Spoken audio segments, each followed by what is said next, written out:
Bonjour à tous et bienvenue sur la chaîne de Radrogor. Aujourd'hui, deuxième vidéo consacrée au futur jeu Shatterpoint. Alors pour rappel, c'est en novembre dernier que AMG, le studio chargé de Marvel Crisis Protocol, Star Wars X-Wing, Star Wars Legion ou encore Star Wars Armada, a annoncé donc un nouveau jeu qui s'appellera Star Wars Shatterpoint.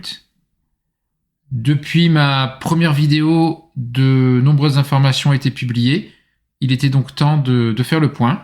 D'autant que les précommandes de ce jeu vont débuter dès demain, le lundi 30 janvier, pour une sortie prévue aux alentours du mois de juin de cette année 2023. Tout d'abord, Shatterpoint, qu'est-ce que c'est ? Eh bien, c'est un jeu de figurines et d'escarmouches dans l'univers Star Wars. On parle d'escarmouche parce que l'on ne contrôlera qu'une petite faction de figurines, contrairement à Légion par exemple, et que la durée d'une partie ne devrait pas être très très longue. Je pense entre 1 et 2 heures, 1h30, 2 heures sans doute. On en saura plus un peu plus tard. Donc grossièrement, on pourrait dire que Shatterpoint sera à Légion ce que X-Wing est à Armada, la version escarmouche, donc avec moins de figurines et des parties plus rapides. Au niveau des figurines, justement, que sait-on ? Eh bien, on a appris qu'elles mesureront 40 mm, ce qui est une taille tout à fait intéressante, puisque assez grande, donc peut-être pratique à peindre. Elles seront en plastique, elles seront à monter et effectivement à peindre. Ce sera pareil pour les décors, les bâtiments qui seront fournis avec le jeu. On reparlera des figurines tout à l'heure. Alors, au niveau des mécaniques de jeu, que sait-on ? En fait, pas grand-chose. AMG n'a pas voulu communiquer dessus pour l'instant, simplement à préciser que ce seront des mécaniques originales et pas simplement une copie de celle de Marvel Crisis Protocol. On aura des démos pendant l'Adepticon du 22 au 26 mars prochain, en 2023 donc. C'est le salon des jeux de figurines aux États-Unis. Et puis des démos également lors du Star Wars Celebration, le rassemblement de fans Star Wars mondiaux qui aura lieu cette année à Londres du 7 au 10 avril. Donc fin mars, début avril, on aura eu des démos et des explications sur le jeu. D'ailleurs, AMG publiera petit à petit des articles sur le fonctionnement du jeu justement à partir du mois de mars. Tout ce qu'on sait donc pour l'instant, c'est que le jeu se fera sur un espace de 3 x 3 pieds, c'est-à-dire 91 cm à peu près, comme X-Wing. Parlons de la boîte de démarrage. Ce 24 janvier, AMG a en effet filmé l'ouverture de la boîte de démarrage et a annoncé le prix. En l'occurrence, 164,99 $. Alors là, je vous vois, oulala, oui, c'est très cher. C'est sûr que c'est un prix, on est bien au-delà, on sera bien au-delà des 100 €. On verra s'il y a une conversion, mais souvent maintenant, quand un jeu sort à 165 $, il sort quasiment à 165 € aussi, enfin, on verra ça. Donc ça vous donne l'ordre d'idée. Donc oui, c'est élevé. Néanmoins, la boîte, le starter contient beaucoup de choses. Donc la boîte est très grosse. Je vous montre quelques images. Donc nous allons détailler le contenu de cette core box tel que ça a été déballé dans la vidéo d'AMG. Alors on commence avec une image cartonnée recto verso d'une planète désertique d'un côté et glaciaire de l'autre. Donc ça servira simplement à prendre en photo ces figurines pour partager sur les réseaux sociaux. C'est ce qu'a indiqué AMG.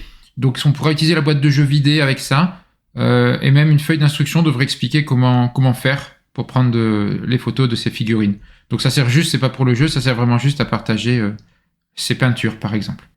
Ensuite, il y a dans la boîte des marqueurs, des tokens cartonnés. Donc des jetons de dégâts, des jetons de force, des jetons d'objectifs et d'autres qui n'ont pas été détaillés. Ici, un livret de règles. AMG là n'a rien dévoilé au niveau des règles, donc on n'a pas vu le contenu de ce livret. Ce sera plutôt pour le mois de mars. On commence ensuite avec un premier gros sac de bâtiments à monter et à peindre. Ce que l'on sait au sujet des bâtiments et des décors en général, c'est que les niveaux et les lignes de vue seront importants dans le jeu. D'ailleurs, il y a beaucoup d'échelles dans les décors pour grimper ou descendre d'un niveau. Un autre gros sac avec, cette fois-ci, on voit des figurines et puis derrière d'autres éléments des bâtiments, des décors. Donc les figurines, on verra ça un peu plus tard dans la vidéo en détail. Et enfin, au niveau du plastique, un troisième sac, un peu plus petit, avec encore des éléments de décor et de bâtiment. Ensuite, une quinzaine de dés gris et bleus. Donc ce sont des dés d'attaque et de défense. Cette double réglette qui est numérotée de 0 à 8 de deux côtés servira de compteur de points de victoire aux deux joueurs.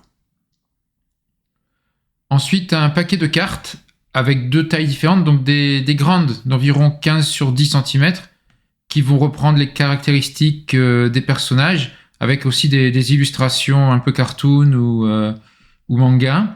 Et puis des cartes un peu plus petites qui sont en format tarot, donc 4-6 pouces, c'est-à-dire environ 12 sur 7 cm. Elles, ce sont des cartes de mission ou d'objectifs. Alors là, pareil, on ne nous a pas détaillé puisque ça fera partie de ce qui sera dévoilé plutôt au mois de mars. Par contre, on peut remarquer un détail sur cette carte des droïdes. Vous voyez en haut à gauche le symbole de la République. Donc ça a créé une mini polémique sur Facebook. Quelqu'un a dit mais regardez, ils ont mis un symbole de la République sur des droïdes, ils se sont encore trompés, etc. En fait, AMG a été obligé de répondre pour éteindre un peu l'incendie, expliquer que c'était non pas un symbole de faction, mais un symbole de la période historique, ce qu'ils appellent l'ère en fait. Et ça c'est intéressant parce que si ils ont mis sur des cartes un symbole de période, ça signifie à mon avis qu'il y aura d'autres périodes. Donc, ça laisse penser qu'il pourrait y avoir des extensions qui seront basées sur d'autres périodes de l'univers Star Wars. Donc, on peut imaginer, bien sûr, Rébellion Empire ou Premier Ordre Résistance, par exemple. C'est une supposition, hein, ça n'a pas été officialisé, mais ça me paraît tout à fait plausible. Enfin, on trouve des gabarits, des règles de mesure en plastique pour les mouvements de ces factions, de son escouade. Mais revenons au plus important, c'est-à-dire les figurines. Dans la boîte du corset, on trouvera 16 socles pour 20 figurines à monter et à peindre. Alors 20 figurines pour 16 socles, car vous verrez que les droïdes B1 seront 3 par socle. Alors dans ce jeu, dans Shatterpoint, une escouade sera formée par 4 socles, et la boîte contient donc 4 escouades prédéfinies, donc 4 x 4 socles, ça fait bien 16 socles. Et information importante donnée par AMG, il sera possible, si vous le souhaitez, de mélanger les escouades entre elles, de ne pas se limiter aux escouades prédéfinies, y compris de mélanger des gentils et des méchants. Vous pouvez faire une escouade avec Ahsoka, Maul et des droïdes. Il y aura pas les règles autoriseront ça. Alors certains crient au scandale. Bon, moi ça me pose pas de soucis. Il vaut mieux que ce soit ouvert, donc on peut tout à fait jouer avec avec le lore, comme on dit, hein, c'est-à-dire garder l'histoire de l'univers Star Wars tel qu'il est, donc avec les factions, etc. Mais ça peut être sympa aussi de s'amuser à faire des escouades mélangées avec différents personnages. On verra quand on connaîtra un peu mieux les règles du jeu. Enfin, en tout cas, moi, ça ne me choque pas. Je préfère qu'on puisse faire plus que moins, finalement. Donc, je préfère qu'on ait la possibilité de jouer avec les escouades prédéfinies, mais aussi de pouvoir les mélanger. Et donc, dans cette boîte, dans ce corset, on va se retrouver donc avec 4 escouades, donc 2 de factions différentes. Donc on commence par les séparatistes, puisque vous l'avez vu, cette boîte concerne la guerre des clones. Donc le corset de Shatterpoint commence avec la guerre des clones. Donc chez les séparatistes, on a une première escouade formée de Dark Maul, Gar Saxon et 2 super commandos mandaloriens. Et puis une deuxième escouade avec cette fois-ci Asajj Ventress, le commandant Kalani, le droïde de commandant, et puis donc 6 droïdes de combat B1, puisqu'on en a 3 par socle. Ensuite, passons à la République. Alors voici une première escouade avec Anakin Skywalker, le capitaine Rex et 2 clones donc de la 501e. Et puis une deuxième escouade avec cette fois-ci Ahsoka Tano, Bo-Katan Kryze et 2 Mandaloriens du clan Kryze. Donc comme vous le voyez, une escouade est composée, on pourrait dire, d'un leader, donc Dark Maul, Asajj Ventress, Anakin Skywalker et Tano, et donc d'un leader et puis d'un deuxième personnage, on pourrait dire un lieutenant, donc c'est-à-dire un personnage qu'on connaît, assez important, et puis ensuite 2 membres de l'escouade sont plutôt génériques, hein, donc des clones, des droïdes, des commandos. Voilà pour le contenu du corset, donc de Shatterpoint, qui sortira normalement au mois de juin prochain et que vous pouvez commander dès le 30 janvier 2023.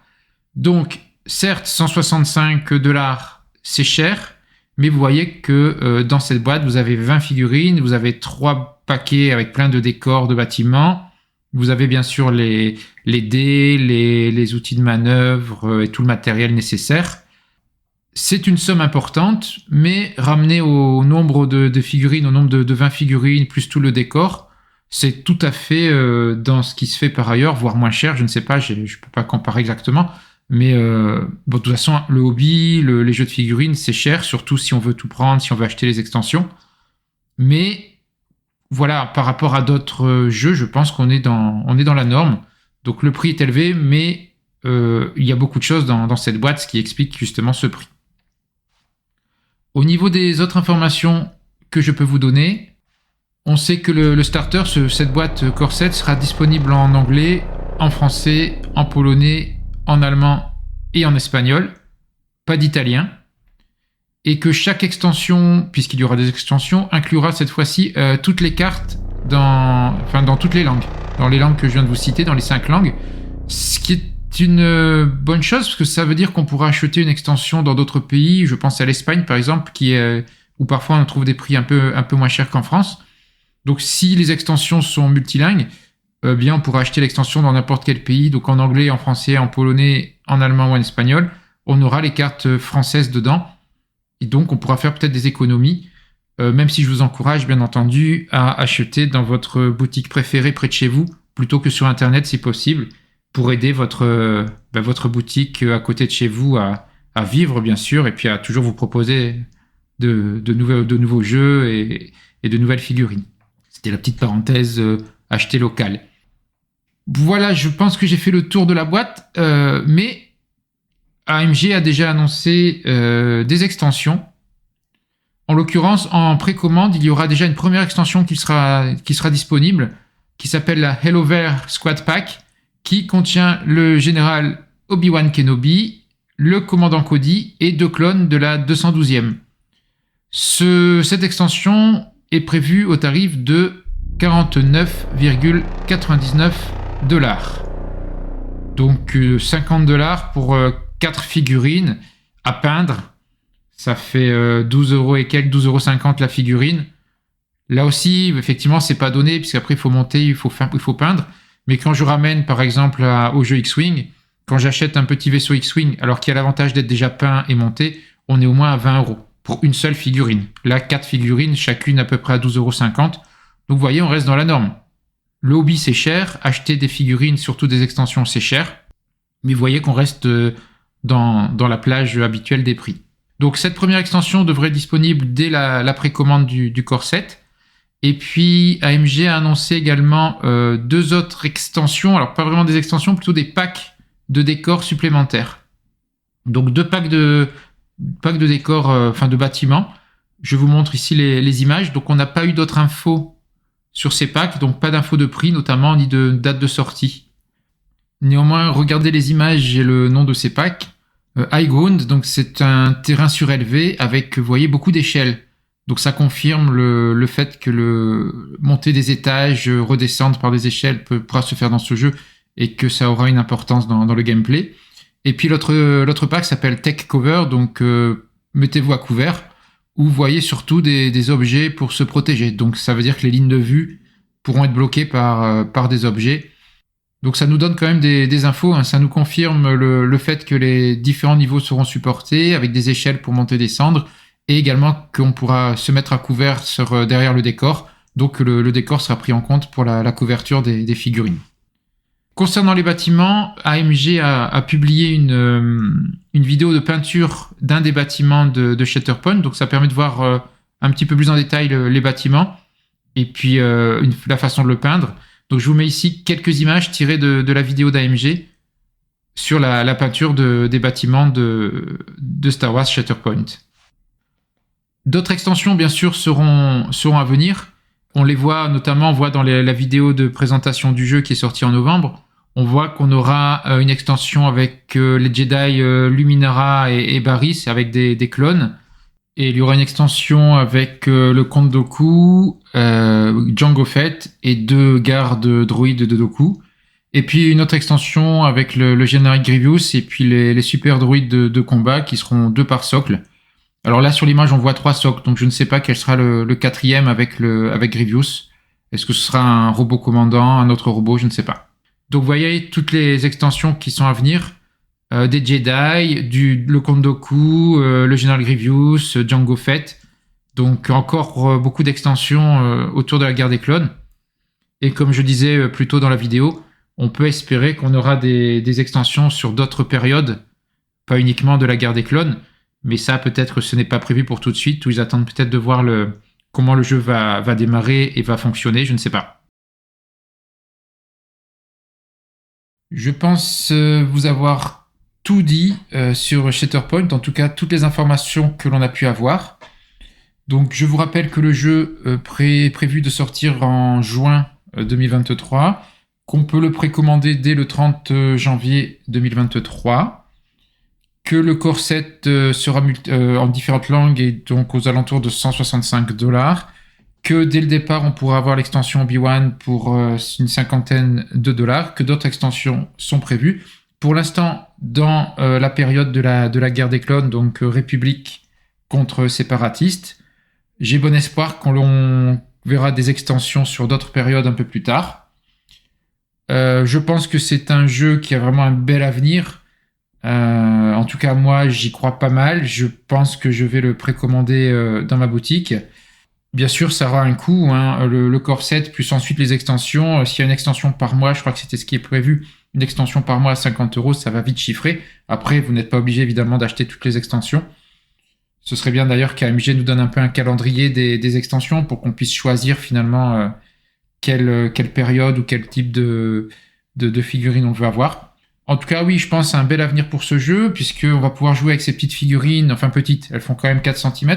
On va pouvoir jouer avec ces petites figurines Star Wars, un peu comme dans Légion, mais sans doute avec une mise en place et un temps de jeu beaucoup plus court, qui est ce qui me rebutait d'ailleurs dans Légion. Hein. Je trouvais que c'était un peu trop long à mettre en place et à jouer. Et puis les cartes du jeu aussi, j'ai trouvé un petit peu trop anciennes, un peu petites, un peu comme X-Wing 1.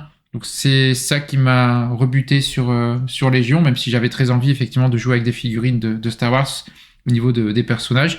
Donc là, Shatterpoint, c'est parfait pour moi. Des figurines plus grandes, plus détaillées, plus faciles à peindre sans doute, moins nombreuses quand on fait une partie, donc plus facile à installer et à jouer. Donc vraiment un peu version X-Wing en fait. Hein. Moi je suis joueur d'X-Wing, donc je pense que je serai également joueur de Shatterpoint. Enfin je pense pas, je suis sûr. Donc moi je me lancerai là-dedans. Évidemment on ne connaît pas encore le gameplay, on ne connaît pas encore les règles, donc ça peut rebuter une précommande. Je le comprends parfaitement. Il faut miser un peu là-dessus, mais je pense qu'il y a peu de doute à avoir.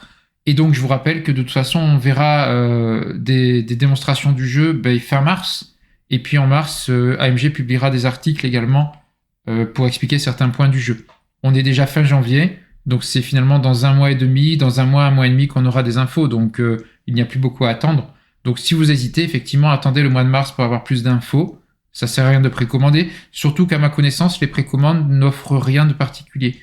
Je n'ai pas vu, mais c'est vrai que d'habitude, les précommandes, un petit peu pour remercier les acheteurs qui connaissent pas encore le jeu, souvent les précommandes offrent soit un tarif spécial, soit peut-être une figurine originale et inédite. Là, je n'ai pas vu ce genre d'infos, je ne sais pas. Ce serait vraiment une belle chose que AMG propose ça, mais rien à filtrer. Donc si ça tombe, les gens qui précommandent ne gagneront rien de plus. Donc effectivement, je vous conseille d'attendre. Moi je pense que je vais craquer parce que je le sens bien, mais c'est pas très raisonnable en effet d'acheter un jeu sans connaître le gameplay. Donc faites comme vous le souhaitez. Moi en tout cas dans cette vidéo je vous ai présenté vraiment tout ce que l'on sait de ce futur jeu. J'espère n'avoir rien oublié, mais je pense vraiment avoir fait le tour exhaustif. De toute façon n'hésitez pas à commenter la vidéo. À la partager. Merci vraiment de la liker, de la partager au maximum. J'aimerais bien que la chaîne de Radrogor soit connue par tous les joueurs Star Wars, que ce soit X-Wing, que ce soit donc les futurs joueurs Shatterpoint, et puis peut-être d'autres jeux également. Donc merci à vous d'avoir suivi cette vidéo. À très bientôt sur la chaîne de Radrogor, et bonne journée à vous ou bonne soirée.